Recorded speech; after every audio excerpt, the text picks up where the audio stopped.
नमस्कार। आज मैं आपको अपनी साथ उत्तराखंड के सुरम्य कुमाऊं मंडल की एक ऐसी यात्रा पर ले चलता हूं, जो केवल पर्यटन नहीं बल्कि इतिहास, प्रकृति और आध्यात्म के अद्भुत संगम से साक्षात्कार कराने वाली यात्रा थी।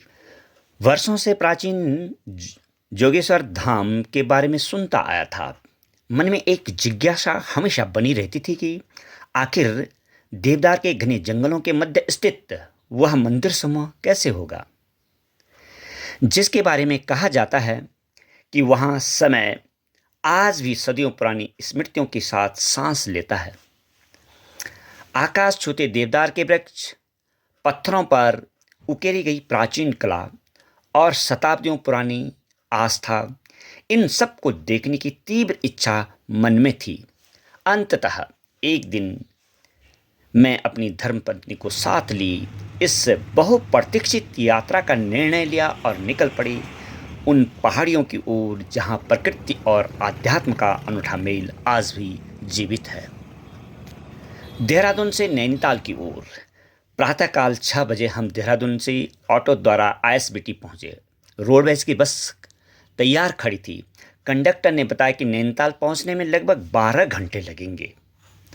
गर्मी आजकल अपनी चरम पर थी और एसी बस भी अभी उपलब्ध नहीं थी। हरिद्वार, बिजनौर और काशीपुर के मैदानों से गुजरते हुए जून की तपीस ने हमारी परीक्षा लेनी शुरू कर दी थी। पहाड़ों की शीतल हवाओं के अभ्यस्त हम लोगों को ऐसा लग रहा था मानो प्रकृति स्वयं हमारी सहन शक्ति की परीक्षा ले रही हो। मौसम का अप्रत्याशित रूप। बस जब चलती रहती तो थोड़ी राहत मिलती, लेकिन रुकते ही गर्म हवा किसी भट्टे की तपीस जैसी महसूस होती थी। दोपहर ढलते ढलते हम हल्द्वानी पहुंच गए साहब। तभी प्रकृति ने अचानक अपना रंग बदल लिया। पहाड़ों की ओर से उमड़ते काले बादल ऐसे प्रतीत हो रहे थे मानो कोई विशाल सेना आकाश पर अधिकार करने चली आ रही हो।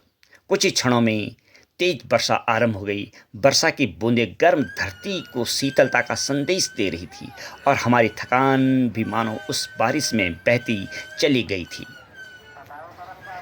इन दिनों पहाड़ों की ओर बढ़ती पर्यटकों की भीड़ देखकर के ऐसा लग रहा था मानो पूरा भारत गर्मी से राहत पाने के लिए उत्तराखंड की गोदी में आ बैठा हो।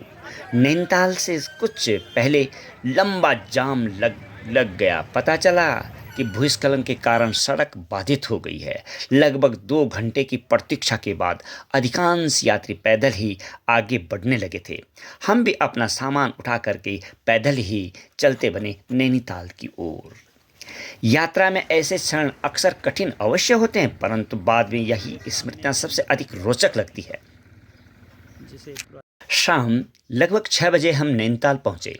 संयोग से बस भी उसी समय पहुंच गई। बेटे ने हमारे लिए आर्मी गेस्ट हाउस में पहले से ही एक कमरा आरक्षित करवा दिया था। व्यवस्था अत्यंत उत्कृष्ट थी। शहर की रौनक, पर्यटकों की चहल पहल और झील के किनारे फैली रंगीन रोशनी से मन मोह लिया था। सांझ के समय नैनी झील के किनारे टहलना किसी चलचित्र की दृश्य जैसा प्रतीत हो रहा था।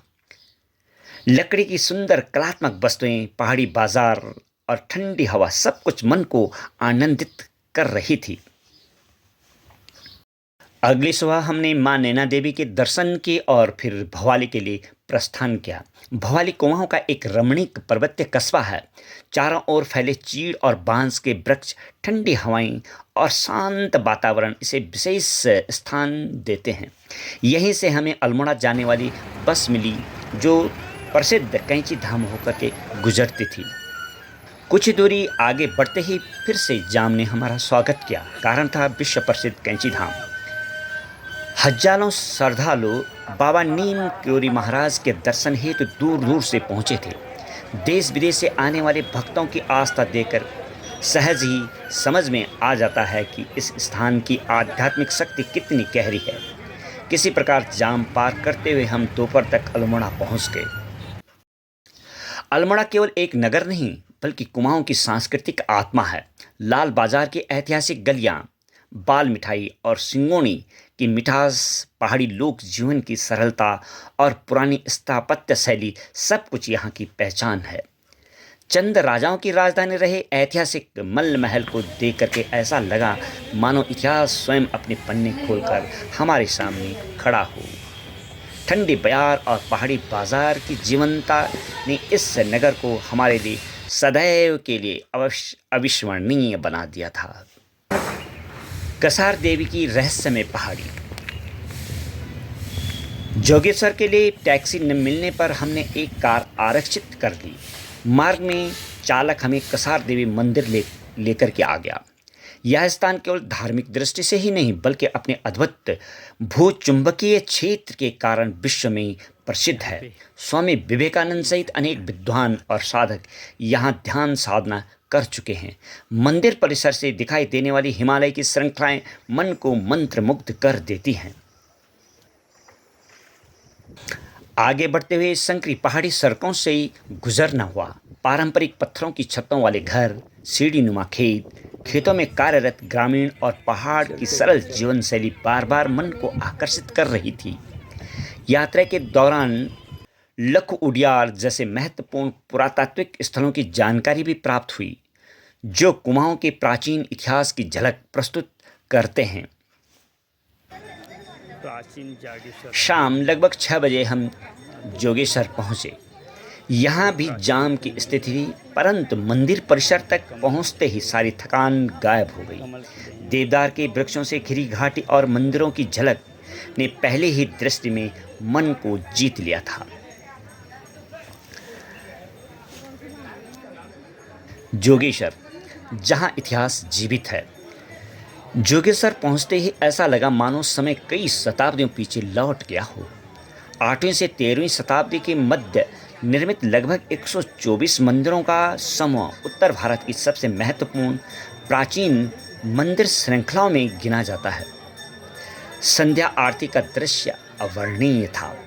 घंटियों की मधुर ध्वनि, दीपों की लौ, धूप की सुगंध और देवदार के बीच उतरती सांस सब मिलकर के ऐसे आध्यात्मिक वातावरण निर्मित कर रहे थे जिसे शब्दों में बांधना कठिन है। पत्थरों पर लिखी सभ्यता। मंदिर परिसर में घूमते हुए बार बार यही अनुभव हो रहा था कि हम केवल एक धार्मिक स्थल पर नहीं बल्कि भारतीय सभ्यता की जीवित धरोहर के मध्य खड़े हैं। प्रत्येक मंदिर, प्रत्येक मूर्ति और प्रत्येक शिल्प खंड सदियों पुरानी इतिहास की कहानी सुनाता प्रतीत हो रहा था।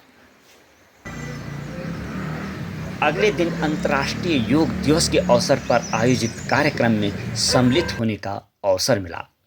देवदार की छांव, प्राचीन मंदिरों की पृष्ठभूमि और शीतल पर्वतीय वातावरण में योग करना वास्तव में जीवन का एक दुर्लभ अनुभव था। इसके बाद पूरे मंदिर समूह का पुनः हमने अवलोकन किया और प्राचीन भारतीय स्थापत्य कला की भव्यता को निकट से महसूस किया। चारों ओर वे विशाल देवदार के जो वृक्ष हमें अपनी ओर आकर्षित कर रहे थे। मैं उस नदी के पार चला गया, उस घने देवदार के जंगल में, जहाँ से पूरा जागेश्वर धाम अद्भुत दिखाई पड़ रहा था। अगले दिन हम 7 ताल, 9 कुचिया ताल और भीमताल सैर के हरे भरे पर्वतों के मध्य स्थित एक झीलें प्रकृति की अनुपम कीर्तियां हैं। शांत जल में प्रतिबिंबित होते बादल, किनारों पर खड़े वृक्ष और नौकायन का आनंद मन को अद्भुत शांति प्रदान करता है। विशेष रूप से नौकुचिया ताल और भीमताल की सुंदरता लंबे समय तक स्मृतियों में अंकित रहने वाली है। 22 जून को हम सकुशल अपने घर लौट आए, लेकिन सच कहूँ तो केवल हम ही नहीं लौटे, हमारे साथ लौट आई देवदार की सुगंध, जागेश्वर की घंटियों की गूंज, अल्मोड़ा की सांस्कृतिक गरिमा और कुमाऊं की अद्भुत स्मृतियाँ। यह यात्रा केवल पर्यटन यात्रा नहीं थी बल्कि संस्कृति, इतिहास, प्रकृति और आध्यात्म को निकट से महसूस करने का सुनहरा अवसर भी थी।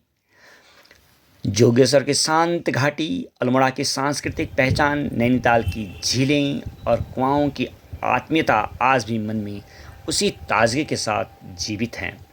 सचमुच कुमाऊं की यह यात्रा जीवन के उन अनमोल अनुभवों में शामिल हो गई जिन्हें याद करते हुए मन बार बार उसी पहाड़ी पगडंडी पर लौट जाना चाहता है। आपने मेरी कुमाऊं की इस यात्रा को आत्मसात किया, इसके लिए मैं आपका आभारी हूँ।